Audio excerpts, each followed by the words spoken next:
Armsad sõbrad, kätte on jõudnud oktoobrikuu teine pühapäev ja see on päev, mil Eestis tähistatakse lõikustänupüha.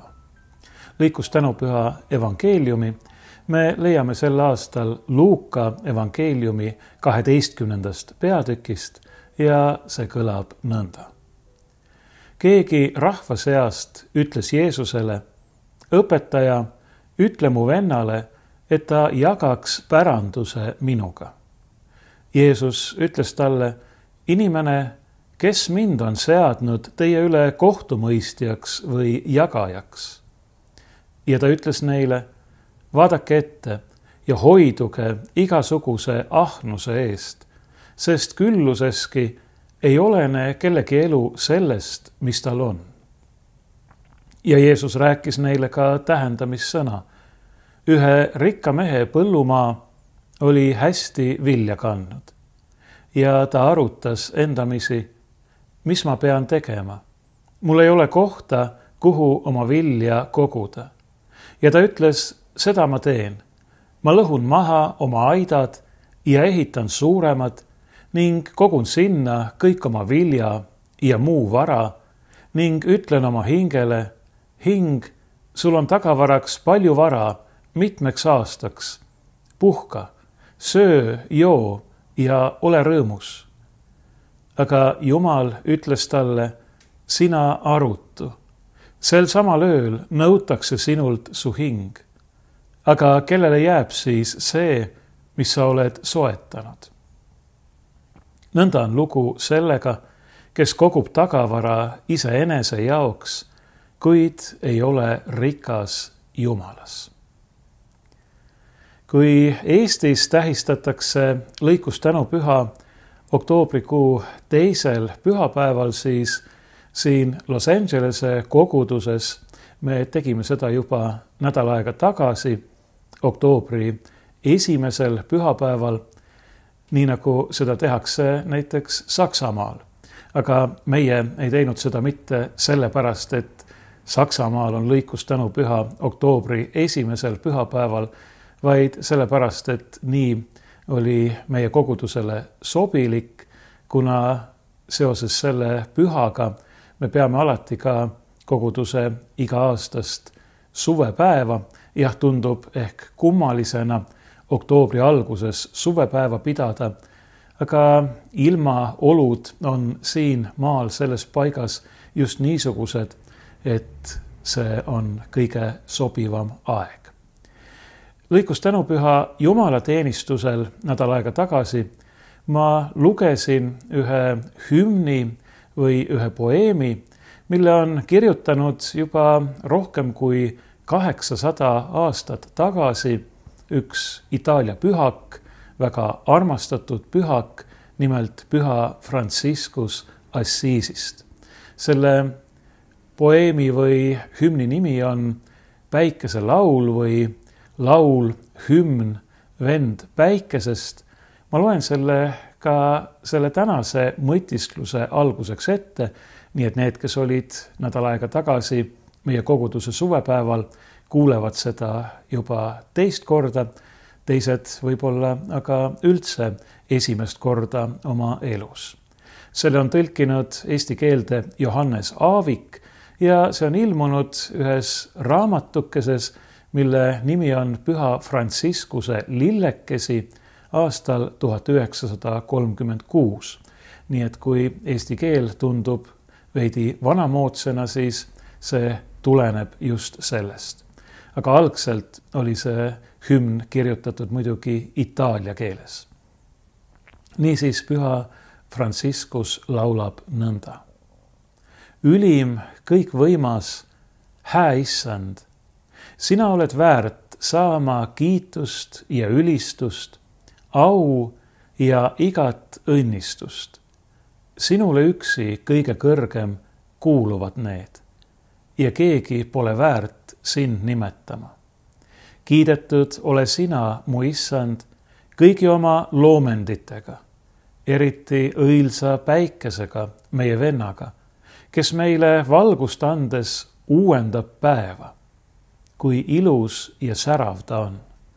oma võimsa säraga peegeldab ta meile sind, oh kõige kõrgem. Kiidetud ole sina, mu issand, õe kuu ja tähtede kaudu. Taeva laotusse oled sa nad paigutanud kui ilusad säravad kalliskivid.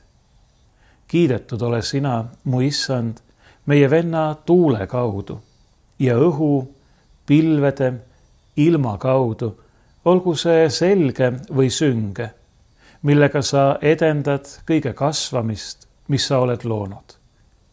Kiidetud ole sina, mu issand, meie õe allika kaudu, kes kasulikku vett meile annab, malbe, väärtuslik ja kasin. Kiidetud ole sina, issand, meie venna tule kaudu, millega sa ööd valgustad ja mis on nii ilus, kodukas, vägev ja võimas.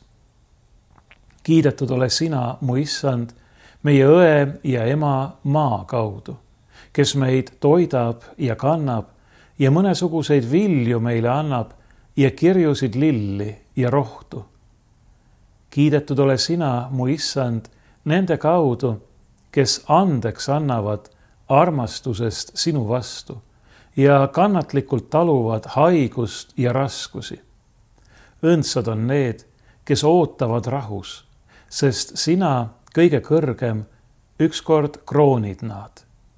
Kiidetud ole sina, mu issand, meie venna ihuliku surma kaudu, millest keegi elavaist ei või pääseda. Häda neile, kes surevad surmapattudes. Õndsad need, kes alistuvad sinu pühale tahtele, sest teine surm ei taba neid kunagi. Kiitus ja au ja tänu mu issandale, teenigem teda alanduses häämeelega. Nii laulis siis püha Franciscus kiitust Jumalale kõige eest. Ma ei taha hakata pühast Franciscusest praegu pikemalt rääkima. Tema kohta on võimalik lugeda erinevatest allikatest, soovitan seda teha. Ka eesti keeles on ilmunud õige mitu raamatuid tema elu ja tegude kohta. Aga nii palju ma ütlen siiski, et ta oli pärit üsna jõuka kaupmehe perest, ent pärast pöördumiselamust, pärast seda, kui ta sai aru, et tema kutsumus ei ole mitte teha äri, mitte koguda kasumit endale ja oma perele, vaid kuulutada rõõmusõnumit ja jagada seda, mis tal on nendega, kes on tema ümber. Pärast seda pöördumiselamust loobus ta kõigest, ütles lahti koguni oma isa pärandusest, lisades selle juurde, et nüüd võib ta täie õigusega palvetada meie isa palvet, sest et tema ainus isa ongi see taevane. Ta loobus kõigest, aga see ei pannud teda mitte kõike enda ümber põlgama, sellesse kuidagi üleolevalt suhtuma, vaid vastupidi, me nägime, kuidas ta mõistis tänada absoluutselt kõige eest. Kord juhtus selline lugu, et ta vestles ühe oma vennaga, oma orduvennaga ja too küsis, mis on tõeline õnn või tõeline rõõm ja vastuseks ütles Franciscus siis, et tõeline rõõm on see, kui sa jääd kõigest ilma või kui sind jäetakse kõigest ilma ja kui sind lisaks veel põlatakse ja võib-olla sulle koguni halba öeldakse või soovitakse ja sa selle juures suudad ikkagi jääda rahulikuks, usaldada Jumalat ja säilitada rõõmsa meele, vaat see on tõeline rõõm. Loodetavasti ta ise koges seda tõelist rõõmu õige mitmel korral juba siin selles elus ja küllap ta võib seda kogeda nüüd seal taevas Jumalat oma isa palgest palgesse nähes. Aga kokkuvõtteks püha Franciscuse kohta minu jaoks on just see väga kõnekas, mida ma juba ütlesin, et kui ta loobus kõigest pärast seda, kui ta oli kõigest loobunud, õppis ta tegelikult kõige ümbritseva, kõige Jumala loodu ilu ja väärtuslikkust tõeliselt tundma. Ilma seda kõike iseendale himustamata, vaid täiesti vaba südame ja vaba hingega, nii nagu saab armastada ja hinnata üksnes see, kes tõepoolest on vaba kõigist himudest ja igasugusest ahnusest, kes ei taha mitte kõike endale krabada, vaid on valmis seda jagama nendega, kes on tema ümber. Me võime ju ette kujutada, on olemas sellised inimesed, kes näiteks väidetavalt armastavad väga kunsti, kes ostavad seda kokku, aga ainult selleks, et sulgeda see omaenda majja mingisse väga kindlustatud, turvatud tuppa, kus ainult nemad seda näha võivad. Ma ütleksin, et tõelise armastuse juurde kuulub jagamine, see, et sa mitte ei nõua ega taha midagi ainult iseendale, vaid et sa oled valmis seda jagama. Ka meie tänane evangeelium räägib jagamisesse, algabki sellega, keegi tuleb Jeesuse juurde ja ütleb talle, õpetaja, ütle mu vennale, et ta jagaks päranduse minuga. Iseenesest on see mõte ju õige, kui tegemist on vendadega ja neil on midagi oma vanemate käest päranduseks saada, siis nad peaksid seda üksteisega jagama. Aga Jeesus näeb inimeste sisse, nende südamesse ja küllap see on põhjus, miks ta vastas just nii, nagu ta vastas. Inimene, kes mind on seadnud teie üle kohtumõistjaks või jagajaks. Jeesus Jumala pojana on see, kes võib kõikide üle kohut mõista ja sellena, kelle läbi kõik on loodud, nii nagu öeldakse Johannes evangeeliumi alguses, on ta ka kõigi heade andide tõeline ja ainus jagaja. Aga siin ta ei võta seda positsiooni endale mitte sellepärast, et tal ei oleks sellele õigust, vaid sellepärast, et ta näeb, et selle küsija või paluja enda sees, tema südames on midagi valesti. Võiksime öelda ka, et seal on midagi katki, sest et ta näeb selles isa päranduses, mida ta ootab, millest ta loodab osa saada, kui midagi, millele tal on õigus. Aga päranduse juurde kuulub ju olemuslikult see, et see on kingitus. Seda ei saada mitte teenete varal, niisiis kellelgi ei ole sellele mingit, nagu tänapäeval öeldakse, õigustatud ootust, vaid see antakse lihtsalt sellepärast, et need inimesed, kes selle pärandi osaliseks saavad, on millegi pärast arvatud pärandaja poolt selle osaliseks. Isegi mitte vääriliseks, vaid just nimelt selle osaliseks. Või nad lihtsalt kuuluvad tema lähedasse pereringi, ilma et nad oleksid saanud ise selleks midagi teha.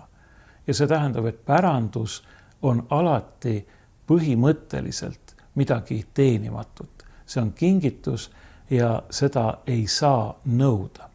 Sest et selle nõudmine, ka selle jagamise nõudmine oleks vastuolus päranduse olemusega.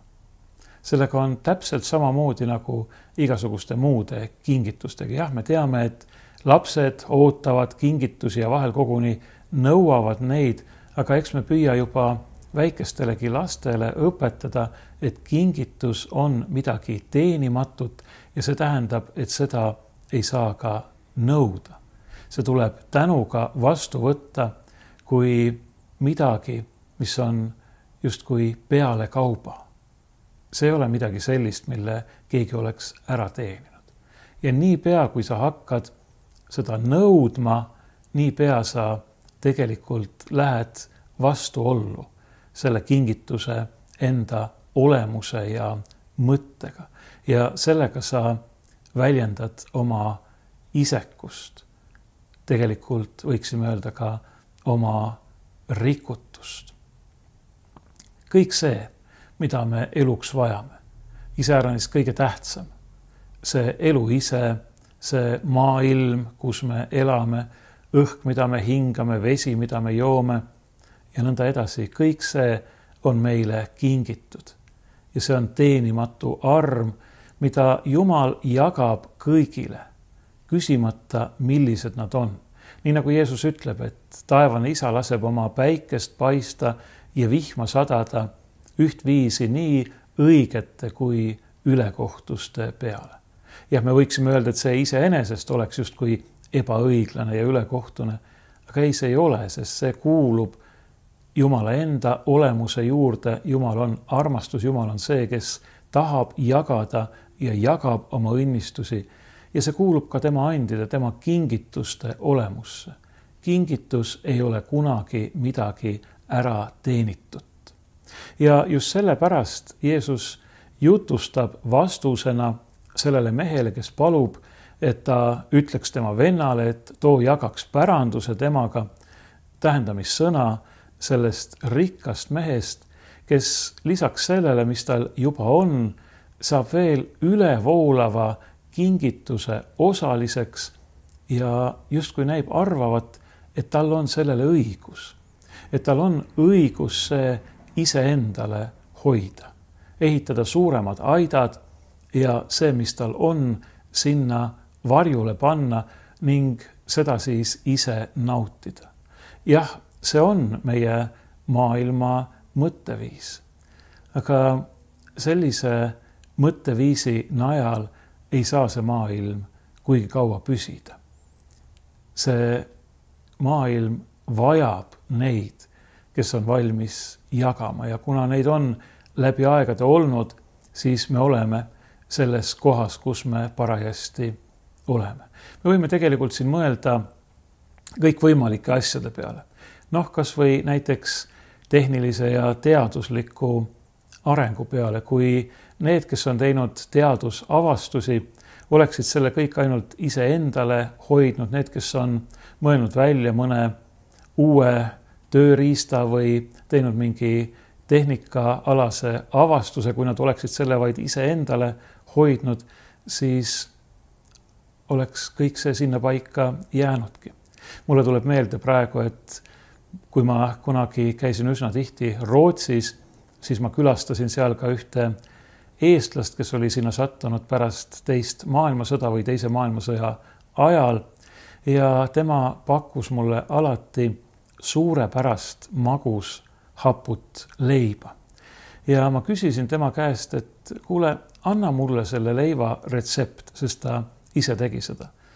Ja ta ütles, et ei, ma ei saa, see on meie perekonna retsept, ma hoian selle endale ja oma lastele. Paraku suri ta ootamatult, enne kui ta oleks jõudnud selle leiva retsepti oma lastelegi edasi anda ja nüüd seda suurepärast muide Hiiumaa päritolu magusaput leiba keegi enam teha ei oska, küllap tehakse teistsugust ja ka päris head, aga vaat seda ei tee enam keegi. See oli väga tore mees, aga kuidagi mulle tundub, et see tema otsus ei olnudki vast kõige mõistlikum või targem, vastupidi, oleks ta seda jaganud, siis oleksin ehk mina seda leiba tänapäeval küpsetanud ja ka teda seda küpsetades meelest pidanud ja võib-olla tema nime laiemaltki teada andnud. Nii see on, et kui me hoiame midagi endale, siis see kipub kaduma. See on muide ka üks ütlus, mis taas pärineb pühalt Franciscuselt. Kõik selle, mis me siin maailmas iseendale hoiame, peame me siit maailmast lahkudes maha jätma. Aga kõik selle, mis me armastuses välja jagame, me võtame kaasa. See on tõde. Kõik selle, mis me armastuses välja jagame, me võtame kaasa, sest armastus on see, mis jääb, nii nagu pühakiri meile ütleb. Ka Jeesuse tähendamissõna juhib tegelikult tähelepanu just nimelt sellele. Kui too rikas mees oli öelnud oma hingele, hing, sul on tagavaraks palju vara mitmeks aastaks, puhka, söö, joo ja ole rõõmus, siis ütles Jumal talle, sina arutu, sel samal ööl nõutakse sinult su hing, aga kellele jääb siis see, mis sa oled soetanud? Vähemalt sa ise pead selle maha jätma. Jah, võib-olla sul on lähedased inimesed, pere, lapsed, kellele sa kõik selle päranduseks jätad, aga lõppude lõpuks, kui sa elad kogu oma elu sellises isekuses ja ahnuses, nagu tundub siit välja paistvat, siis võib-olla ei ole sul koguni neid lähedasi inimesi. Võib-olla polegi peret, võib-olla polegi lapsi. See on muide taas üks asi, mida ma olen päris tihti, eriti viimasel ajal näinud ja mis on mind kurvastanud ja väga tõsiselt mõtlema pannud. Nimelt ringi liikudes olen ma näinud uhkeid ja suuri maju, ilusaid autosid, suuri aedu nende majade ümber ja nendes majades elavaid suhteliselt noori, aga enam mitte väga noori inimesi, kes elavadki seal täiesti üksi. Ja tõenäoliselt on oma eluga suhteliselt rahul. No tegelikult nad ei ela seal päris üksi, vaid enamasti on neil ka päris ilus ja tavaliselt suuremat sorti koer, kellega nad jalutamas käivad. Ja ma ei taha sugugi nende inimeste üle kohut mõista, aga ikka jälle olen ma leidnud ennast mõttelt või küsimuselt, et aga mis saab mõnekümne aasta pärast? Jah, see on ilus maja, jah, see on ilus aed, aga kõik see tundub olevat kuidagi elutusest, et teil ei ole seda, mis teil on, ju kellegagi jagada. Jah, teil on koer, kellega te jalutamas käite ja meil on ka siin kodus väike koer ja ma tean, milline tohutu õnn ja rõõm see on omada väikest koera. Aga see kuidagi ei asenda, ei kompenseeri seda, kui sul ei ole oma peret, kui sul ei ole lähedasi inimesi. See on muide midagi, mida ma tõesti tahaksin kõigile väga südamele panna. Jah, inimeste eluolukorrad on erinevad ja kõigil ei saagi olla peret ja kõigil ei saagi olla lapsi, aga vähemalt vabatahtlikult ei peaks inimene ennast sellest kõige suuremast õnnest, mis siin maailmas üldse võimalik, ilma jätma.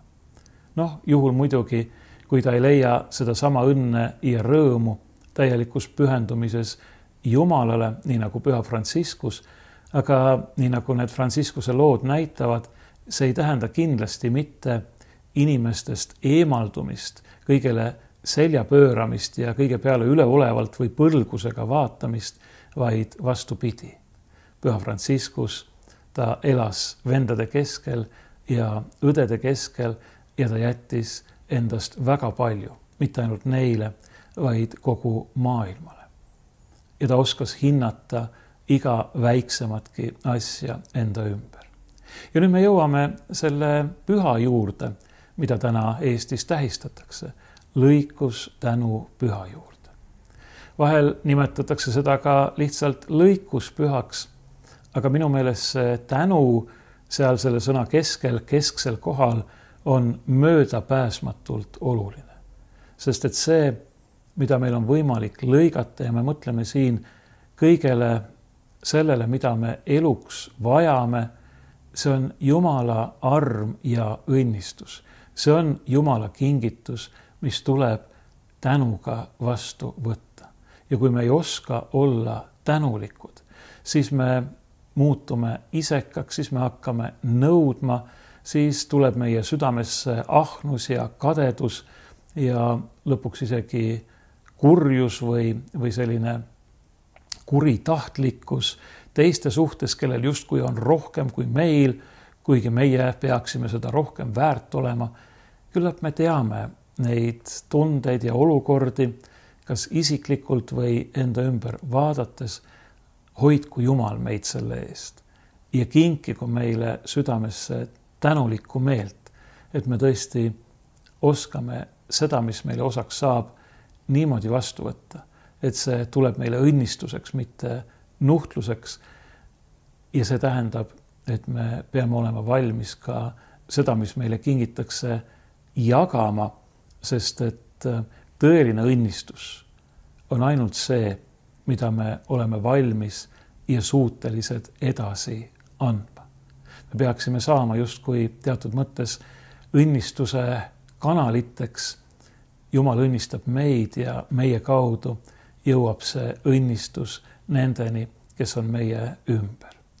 Lõikus tänupüha paneb meid mõtlema eeskätt muidugi põllu, peenra, aia andidele, aga tegelikult see peaks meid panema mõtlema ka vaimulikele andidele, mis on ju veelgi olulisemad.